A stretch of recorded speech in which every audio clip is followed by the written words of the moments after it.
আসসালামু আলাইকুম। আমি খুব গুরুত্বপূর্ণ একটা নিউজ নিয়ে এসেছি। মনোযোগ দিয়ে শুনবেন এবং আপনারা এই ভিডিওটা শেয়ার করবেন বেশি বেশি করে, যাতে আমাদের ছাত্রদের মধ্যে এই জিনিসটা যায়।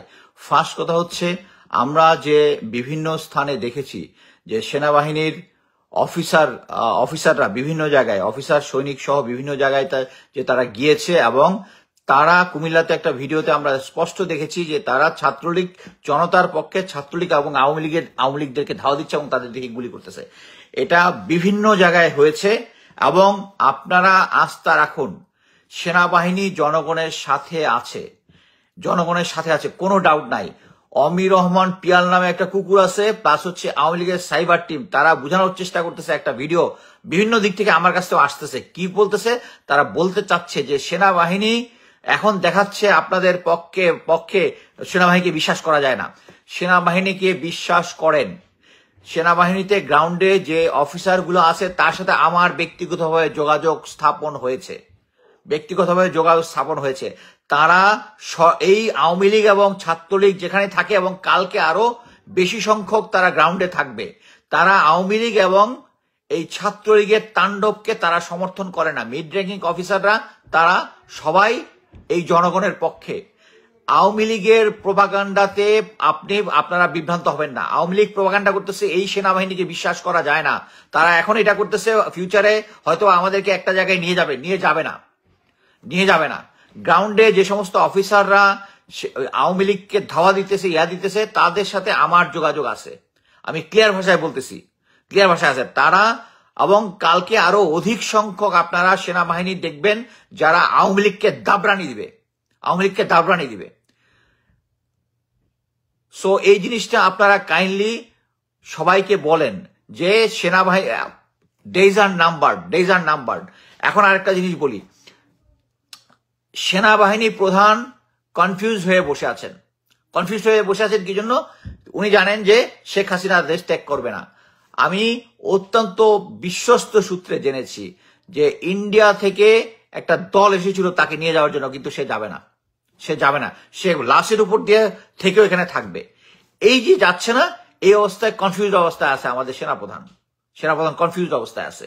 সো আজ বা কালকে তারা যাবে। এর মধ্যে যে জিনিসটা করতেছে, আজকে আরো একটা সংবাদ শুনলাম, সেটা হচ্ছে এই আজকের আন্দোলন যখন শেষ হয়ে মিরপুর 10 নম্বর এবং শাহবাগে সবাই বাড়ি চলে গেছে, একটা গ্রুপ ছিল ওখানে গান বাজনা করতেছিল, এদের উপরে ছাত্রলীগ আবার আওয়ামী লীগ হামলা করেছে।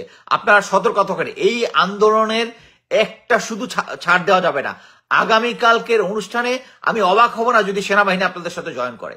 বাট এই মুহূর্তে সেনাবাহিনী যে সমস্ত ইউনিটগুলা বাইরে আছে, এগুলা শেখ হাসিনার পক্ষে না। আপনারা সেনাবাহিনীর দরকার হলে আপনারা কাছে যান, যদি গ্রুপের মধ্যে থাকে 1-2 জন কাছে যান, কাছে গিয়ে জিনিসটা বুঝেন। সেনাবাহিনীর মধ্যে যে হার্ডকোর যে এলিমেন্টটা ছিল, ওই জিনিসটা ওই 46 ব্রিগেড আছে গণভবনের আশেপাশে, ওইটাই ওরাও নিউট্রালাইজ হয়ে যাবে যখন সেনাবাহিনীর অন্যান্য লোকজন থাকবে। এরা হচ্ছে হার্ডকোর এলিমেন্ট। ওটা হচ্ছে ব্রিগেডিয়ার ইমরানের লোকজন, যে ছিল হচ্ছে শেখ হাসিনার এডিসি। সো সেনাবাহিনী এখন তাদের রোলটা কনফিউজিং, এরকম করবেন না। এরা ছোটখাটো ভিডিও দেখে যে সেনাবাহিনীর একটা থেকে একটা পেট্রোল ঢুকেছে, এটা দেখে সবাই দৌড় দিতেছে, তখন সবাই দেখুন সেনাবাহিনীর আসল রূপ। কনফিউশনে যাবেন না। সেনাবাহিনী জনগণের সাথে আছে, কোনো ডাউট নাই।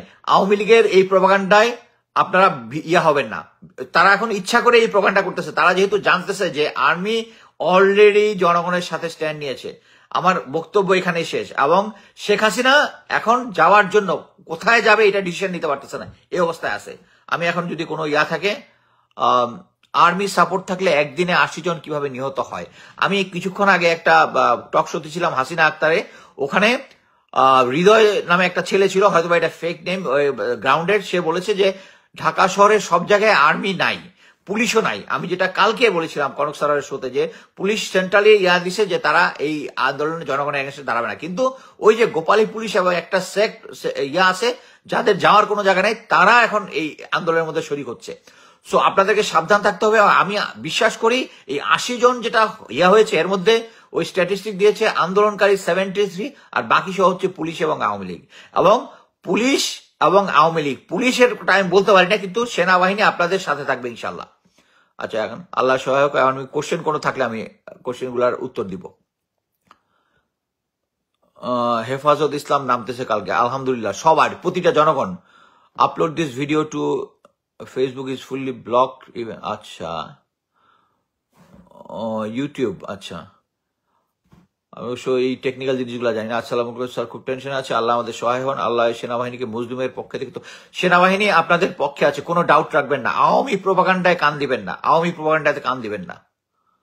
স্যার নেট অফ করে দিচ্ছে, ইয়েস। আপনারা যে যেভাবে পারেন এই ইনফরমেশনটা যারা গ্রাউন্ডে আছে তাদেরকে ছড়িয়ে দিন, এই ইনফরমেশনটা ছড়িয়ে দিন। আমি গ্যারান্টি দিচ্ছি সেনাবাহিনীর, গ্যারান্টি, আই সে গ্যারান্টি দিচ্ছি, সেনাবাহিনী আপনাদের সাথে আছে, সেনাবাহিনী আপনাদের সাথে আছে। আজকে 5টা জায়গা থেকে সেনাবাহিনী বের হয়ে জনগণের সাথে ইয়া করেছে। এর মধ্যে কুমিল্লা একটা, যাত্রাবাড়ি একটা, দনিয়া এলাকায় একটা। সো আপনারা নিশ্চিন্ত থাকেন যে অফিসাররা ওখানে গ্রাউন্ডে আছে, তারা ওখানে আছে আপনাদের সাথে, আপনাদের পক্ষে। সো আওয়ামী প্রোপাগান্ডাতে কান দিবেন না। আপনারা যদি দেখেন সামনে সেনাবাহিনী একটা ইউনিট আছে, আপনারা 1-2 জন যান, সেনাবাহিনী 1-2 জন আগায় গেলে গুলি করবে না, যান, গিয়ে কথা বলেন। কথা বলে যদি তখন বুঝতে পারবেন যে আপনাদের পক্ষে না বিপক্ষে আছে। Our Sylhet is bleeding strolling and Awami League are firing, Chhatro League and Awami League firing. Students are general people. Please tell police and army to have anyone, if you have anyone. Okay, আমি আমাদের সাথে যাদের যোগাযোগ আছে আমি কথা বলতে, use to sniper two, এই যে স্নাইপারের ব্যাপারে কথা বলি, এটা একটা ইম্পর্টেন্ট জিনিস। এই স্নাইপারটা সেনাবাহিনী থেকে এনেছে লেফটেন্যান্ট জেনারেল মুজিব এবং major general Ziaul Ahsan, without the knowledge of general Waker, একদম অথেন্টিক সোর্স। তারপরে স্বরাষ্ট্রমন্ত্রী যখন পুলিশ এই স্নাইপারদের এক্সিস্ট, এটা কাউকে বলে নাই, তারা এক্সিস্টেড যখন আবিষ্কার করেছে তখন তারা স্বরাষ্ট্রমন্ত্রীকে বলেছে, স্বরাষ্ট্রমন্ত্রী জেনারেল ওয়াকারকে বলেছে যে আপনাদের কোনো স্নাইপার টিম কি আছে কিনা। জেনারেল ওয়াকার আকাশ থেকে পড়ছে কি তার স্নাইপার টিম বাইরে আছে। দেন উনি জিজ্ঞেস করছে, তখন তিনি বুঝতে পারছেন, তখন করছে কি, যারা এই অপারেশনে অংশগ্রহণ করছে তাদেরকে তারা গায়েব করে দিচ্ছে, মানে তারা যেন সিনে না থাকে। এবং 3টা স্নাইপার রাইফেল তারা নিয়েছিল র্যাবের কাছ থেকে, ওই 3টা আবার ফেরত দিয়ে দিয়েছে। এখন আর স্নাইপার গ্রাউন্ডে নাই, কিন্তু স্নাইপারটা নিয়েছে হচ্ছে lieutenant general Mujib and major general Ziaul Hasan, তারাই ইয়াটা করতেছে। এখানে আপনারা বলেন না যে জেনারেল ওয়াকারের পক্ষে আমি কথা বলতেছি, এটা তার নলেজে ছিল না। জেনারেল ওয়াকার যা করতেছে ইতিহাস তাকে সাক্ষী দিয়ে